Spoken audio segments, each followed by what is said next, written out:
Depuis 3 semaines, les camions de cette entreprise installée à Dounou sont à l'arrêt. 4 devaient partir cette semaine pour être livrés chez des clients. On trouve un compromis pour trouver une date de livraison. Pour l'instant, on ne sait pas quand est-ce qu'on va pouvoir reprendre. Et les clients, comment ils le vivent d'avoir tous leurs meubles là? Ils attendent, ils n'ont pas le choix et ils comprennent bien. Il y en a certains, ils comprennent un peu moins, d'autres ont plus facile à comprendre. On ne peut pas envoyer le personnel chez le particulier. Depuis le 1er avril, le gouvernement interdit les déménagements effectués par des professionnels, sauf dans des cas exceptionnels d'urgence sanitaire, sociale ou de péril. Mais l'entreprise Grossi a préféré cesser son activité dès le début du confinement pour assurer la sécurité sanitaire de ses employés.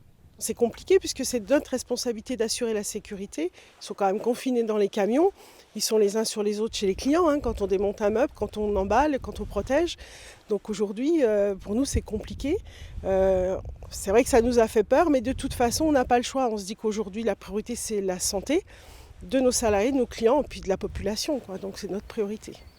L'entreprise fait aussi office de garde-meubles, mais cela représente seulement 10% de son activité.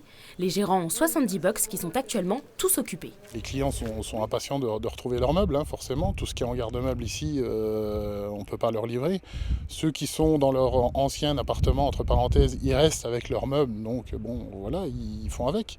Mais tout ce qui est en garde-meubles, les clients attendent après leurs meubles. Ce n'est pas le cas de ce client. Ce spinalien vit depuis plusieurs semaines avec ses cartons entassés dans son appartement. Il devait déménager le 1er avril. J'ai commencé les cartons, je les ai entassés dans le couloir et dans le cagibi et j'ai gardé à portée de main le strict nécessaire. Donc j'arrive à gérer quand même, d'une part, et puis d'autre part, moi je vois l'intérêt général de tous les Français, tout simplement, voilà. Donc je prends mon mal en patience, tout simplement. Je suis bien obligé. Ce client de l'entreprise dounousienne a pu quand même anticiper le report de son déménagement. J'avais tout programmé. Début mars déjà, on entendait parler de certaines choses.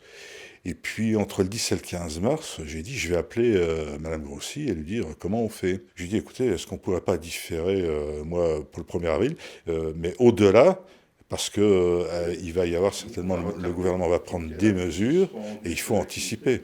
Par chance pour ce client, son bailleur a lui aussi arrêté toutes ses activités. Mais si vous avez déjà posé votre préavis et que la date de votre bail arrive à son terme, les déménagements sont autorisés à condition d'être munis de l'attestation sur l'honneur et de respecter les gestes barrières et les mesures de distanciation sociale.